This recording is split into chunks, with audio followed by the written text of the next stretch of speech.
இந்த கஷாயம் செய்ய தேவையான பொருட்கள்: வெற்றிலை, கற்பூரவள்ளி, துளசி, சீரகம், மிளகுத்தூள். ஒரு பேனில் 2 டம்ளர் தண்ணி சேர்த்துட்டு வெற்றிலை,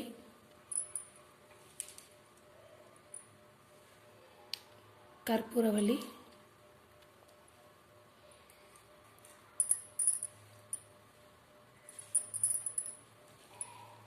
துளசி,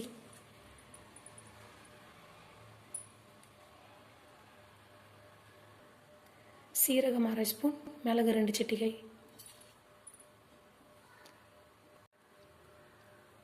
எல்லாத்தையும் நல்லா மிக்ஸ் பண்ணிவிட்டு கொதிக்க விடுங்க.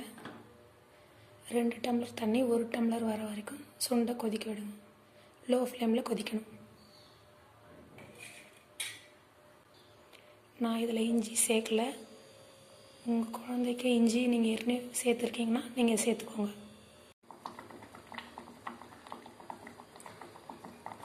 நல்லா கொதிச்சிருச்சு. இப்போ நம்ம ஸ்டவ் ஆஃப் பண்ணிவிட்டு இதை வடிகட்டிடலாம்.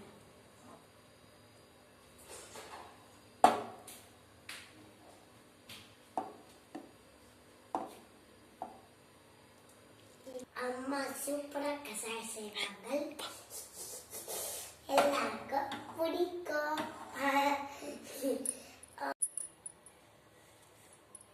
வடிகட்டியாச்சு. இது 2 பேர் கொடுக்கலாம்.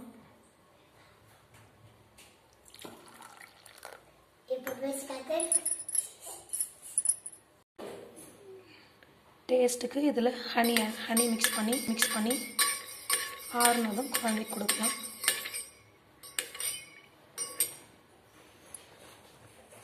2 வயசு குழந்தையாக இருந்தால் ஒரு 50 ml கொடுக்கலாம்.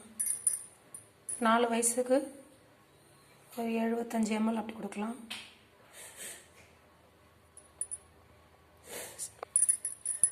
கோல்டு சமயத்தில் மட்டும் இல்லாமல் இந்த மாதிரி மழை நாளில் சிம்டம்ஸ் தெரியும் போதே நம்ம கொடுத்துட்டா சீக்கிரமாக சரியாயிடும்.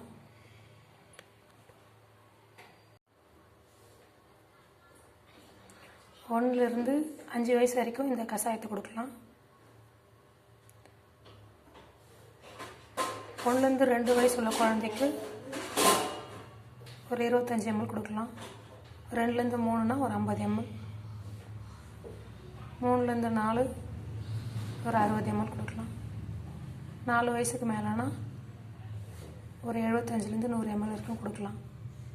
சிம்டம்ஸ் தெரியும் போதே கொடுத்துட்டா கொஞ்சம் சீக்கிரம் சரியாகும். கோல்டு இருக்குது அப்படின்னா ஒரு 4-5 நாள் கொடுக்கலாம். இருமல், மூக்கில் தண்ணி ஒழுகிறது இந்த மாதிரி இருந்தால் குறையும். இல்லை ரொம்ப சிவியராக இருக்குன்னா நம்ம டாக்டரை தான் போய் பார்க்கணும்.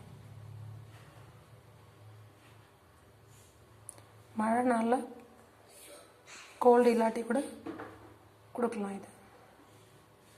தேங்க்ஸ் ஃபார் வாட்சிங்.